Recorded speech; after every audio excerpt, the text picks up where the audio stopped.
A'udzubillahiminasyaitonirrajim. Bismillahirrahmanirrahim. Assalamualaikum warahmatullahi wabarakatuh. Nama saya Nur Hidayatul Adawiyah binti Azizan. Nombor kad matrik saya B2220028. Hari ini saya akan membentangkan subjek usul fiqh yang bertajuk Al-Nasih dan Al-Mansuh. Kita pergi kepada pengenalan Al-Nasih dan Al-Mansuh. Nasih dan mansuh adalah antara ilmu yang penting amat perlu diketahui dalam memahami proses perundangan Islam. Ramai di kalangan umat Islam yang berselisih pandangan dalam bab ini. Oleh yang demikian, penting untuk kita mengetahui ayat-ayat yang telah dimansuhkan bagi mengelakkan kekeliruan dalam mengeluarkan sesuatu hukum. Pengertian Al-Nasah. Al-Nas menurut bahasa membawa beberapa erti, antaranya Al-Izalah iaitu penghapusan, Al-Naqlu iaitu berpindah dari suatu tempat, Al-Tabdil iaitu menukar dan Al-Tahwil mengubah.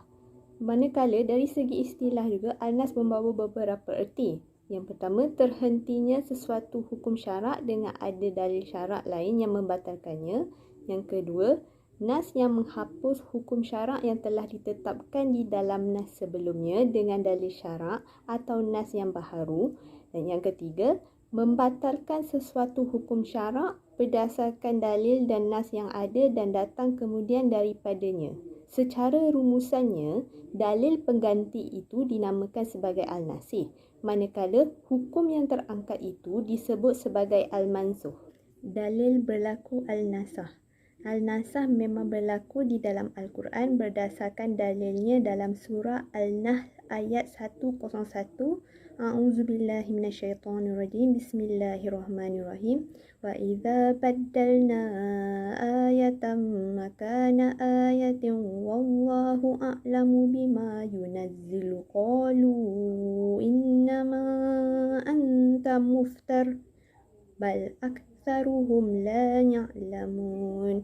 Maksudnya, dan apabila kami tukarkan satu ayat Al-Quran untuk menggantikan ayat yang lain yang dimansuhkan dan Allah lebih mengetahui apa yang diturunkannya, mereka yang kafir berkata, sesungguhnya engkau, wahai Muhammad, hanyalah seorang pendusta, padahal Nabi Muhammad SAW tidak berdusta. Bahkan kebanyakan mereka tidak mengetahui hakikat yang sebenarnya. Dalil Nas tersebut membuktikan memang berlaku perubahan dan pertukaran dalam hukum yang diturunkan masa ke semasa. Oleh itu, perkataan badal dan Nas dalam ayat tersebut membawa maksud penghapusan dan pertukaran. Syarat-syarat Al-Nasah antaranya, hukum yang dibatalkan itu adalah hukum syarak yang bukan diwajibkan kerana zatnya, contohnya perkara akidah atau iman. Yang kedua, Nas atau hukum yang bertindak sebagai pembatal atau Al-Nasih mestilah tiba kemudian secara berasingan daripada hukum yang telah dibatalkan itu atau Al-Mansuh. Yang ketiga, hukum yang dibatalkan adalah hukum amali serta tidak berbentuk menyeluruh atau kuli. Yang keempat, dalil yang memansuhkan adalah sama kuat atau lebih kuat daripada dalil yang dinasahkan sudut kekuatan sabit dan dilalahnya. Yang kelima, hukum yang dinasahkan mestilah hukum yang berbentuk amali atau fiqh, bukan perkara yang berkaitan dengan akidah. Bentuk-bentuk Al-Nasah, ia terbahagi kepada tiga. Yang pertama, Nas bacaan dan hukum, iaitu menasahkan dua elemen utama dalam sesuatu persyariatan, iaitu Nas Al-Quran itu sendiri atau bacaan beserta dengan pengaplikasian hukumnya. Yang kedua, Nas hukum tanpa bacaan, menasahkan hukum dalam ayat Al-Quran tetapi tidak pada bacaannya. Dan yang ketiga iaitu Nas bacaan tanpa hukum, iaitu menasahkan sesuatu bacaan dalam Al-Quran mahupun sunnah tanpa membatalkan pensyariatan hukumnya yang telah sedia ada. Cara mengetahui Al-Nasah. Nas yang berkaitan Nasih dan Mansuh merupakan Nas yang bertentangan, di mana ia dapat diketahui melalui salah satu daripada cara berikut, iaitu yang pertama, penegasan yang berbentuk lafaz yang memang menunjukkan Al-Nasah. Sebagaimana firman Allah dalam surah Al-Anfal ayat 66, ayat tersebut merupakan ayat yang menasahkan atau menjadi nasih terhadap penetapan hukum terhadap orang Islam mesti menentang atau melawan orang kafir yang nisbahnya 1:10.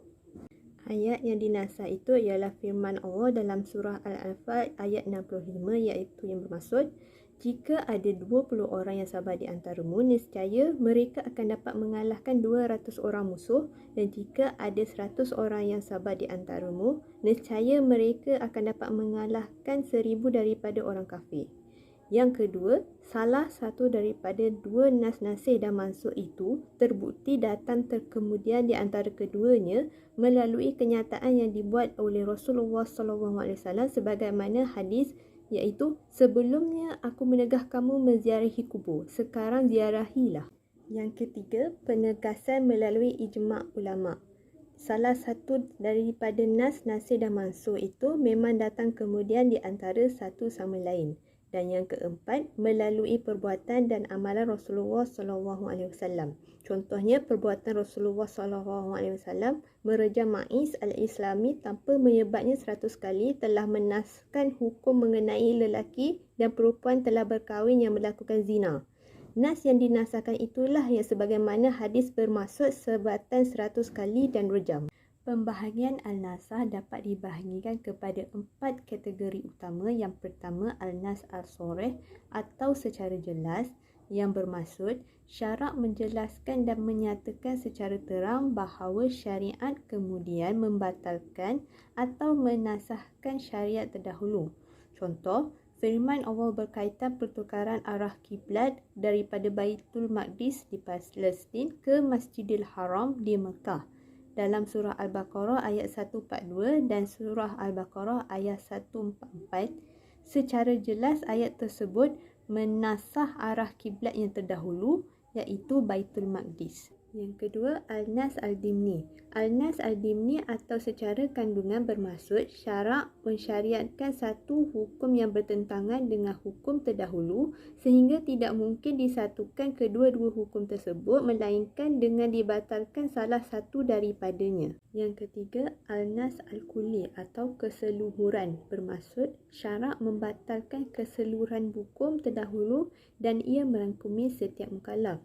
Contoh surah Al-Baqarah ayat 240 mengenai hukum iddah bagi perempuan yang kematian suami selama setahun.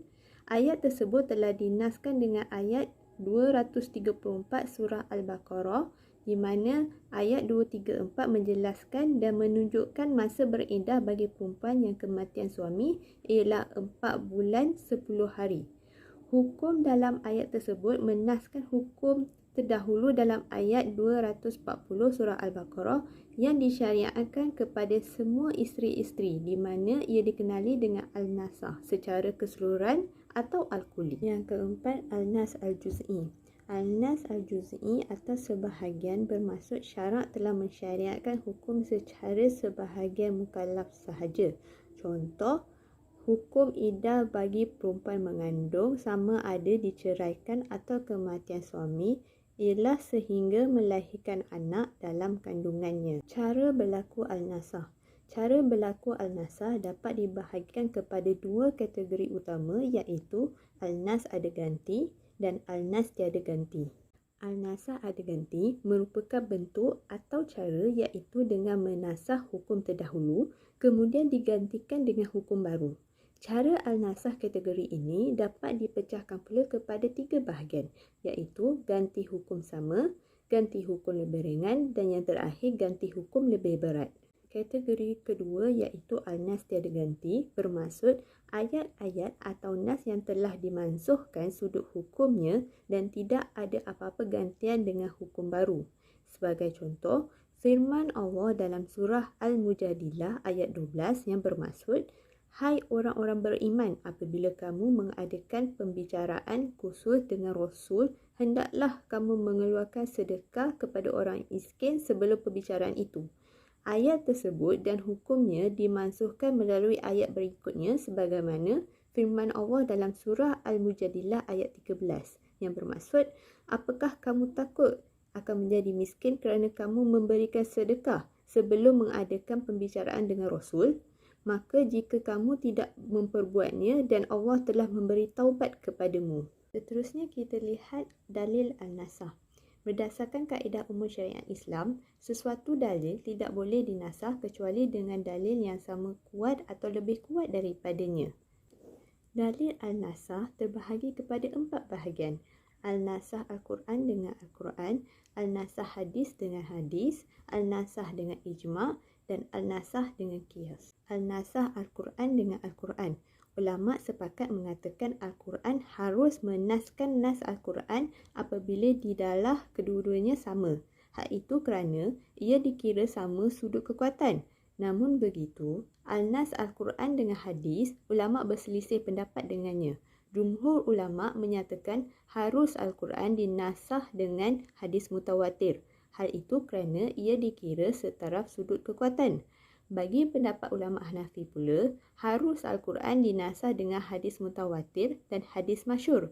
Hal itu kerana hadis masyhur dikira hampir setaraf dengan Al-Quran sudut kekuatannya. Walau bagaimanapun, Al-Quran tidak boleh dinasah dengan hadis ahad kerana ia lebih rendah martabatnya dari sudut kekuatan. Di samping itu, sebahagian ulama dan Imam Al-Syafi'i mengatakan tidak harus dinasahkan Al-Quran dengan hadis walaupun ia bertaraf mutawatir atau masyhur. Al-nas hadis dengan hadis. Ulama berselisih pendapat mengenai al-nas hadis dengan hadis. Pada pendapat jumhur ulama, mereka sepakat mengatakan harus hadis menasah dengan hadis jika kedua-duanya setaraf sudut sabit dan dilalahnya. Justeru, ulama sepakat mengatakan hadis mutawatir dapat menasahkan hadis mutawatir dan hadis ahad. Sebaliknya, hadis ahad hanya dapat menasah hadis ahad sahaja dan tidak dapat menasahkan hadis mutawatir. Al-nasah dengan ijma'. Jumhur ulama mengatakan ijma' tidak harus menasahkan nas Al-Quran dengan hadis. Hal itu kerana apabila sesuatu nas itu bertaraf qat'i, maka tidak mungkin berlaku ijma' yang menyalahinya. Antara lain, ijma' hanya berlaku dengan berdasarkan dalil yang kuat menurut pandangan ulama' yang telah bersepakat mengenai nas-nas tertentu. Sebagaimana tidak harus ijma' menasahkan Al-Quran atau hadis, begitu juga Al-Quran atau hadis tidak harus menasahkan ijma'. Hal itu kerana yang menaskan itu mestilah terkemudian daripada yang dinaskan. Sedangkan Al-Quran dan hadis mendahului ijma'. Ini kerana ijma' ulama' berlaku dan diperlukan selepas kewafatan Rasulullah SAW. Rumusannya, ijma' tidak harus menasahkan ijma' lain. Apabila ijma' telah terlaksana, maka wajib beramal dengannya dan tidak sah menyalahinya. Al-nasah dengan qiyas. Jumhur ulama' sepakat mengatakan tidak harus dinasahkan Al-Quran atau hadis atau ijma' dengan al-qiyas. Seterusnya, tidak harus dinasahkan al-qiyas dengan Al-Quran atau hadis atau ijma'. Hal ini kerana syarat sah al-qiyas ialah dengan tidak menyalahi nas Al-Quran, hadis dan ijma'. Maka seandainya al-qiyas itu menyalahi nas-nas tersebut, maka ia tidak sah dan tidak boleh beramal dengannya. Selain itu, tidak harus al-qiyas menasahkan al-qiyas yang lain. Masa berlaku al-nasah, jumhur ulama' sepakat mengatakan al-nasah hanya berlaku semasa Rasulullah SAW masih hidup sahaja, di mana nasih dan mansuh tidak mungkin berlaku kecuali melalui wahyu sahaja, dan wahyu berkemungkinan turun pada masa hayat Rasulullah SAW sahaja. Tidak semua hukum syarak boleh dinasahkan. Antara hukum yang tidak boleh dinasahkan ialah ayat Al-Quran yang menentu tentang akidah dan iman seperti sifat-sifat Allah, kekuasaannya. Yang kedua, perkara-perkara sam'iyat yang telah tetap dan jelas, contohnya alam barzakh, syurga dan neraka. Dan yang ketiga, ayat Al-Quran yang berkaitan dengan sejarah umat Islam. Antara hikmah al-nasah dan al-mansukh ialah menjaga kepentingan dan kemaslahatan umat manusia. Yang kedua, salah satu prinsip Islam tidak membebankan umatnya dan setengah hukum itu diturunkan secara beransur-ansur. Dan yang ketiga, mengemaskinikan hukum syarak dan mengembangkan perundangan Islam dari semasa ke semasa. Kesimpulannya, terdapat banyak ayat Al-Quran yang telah dimansuhkan dan diganti dengan ayat yang baru. Pemansuhan ini kebanyakannya memberi keringanan kepada umatnya dan ada juga yang memberikan hukum yang lebih berat daripada hukum yang sebelumnya. Oleh itu, kita sebagai umat Islam perlu mendalami ilmu nas dan mansuh untuk mengelakkan daripada melakukan kesilapan dalam mengeluarkan hukum. Sekian sahaja daripada saya. Terima kasih.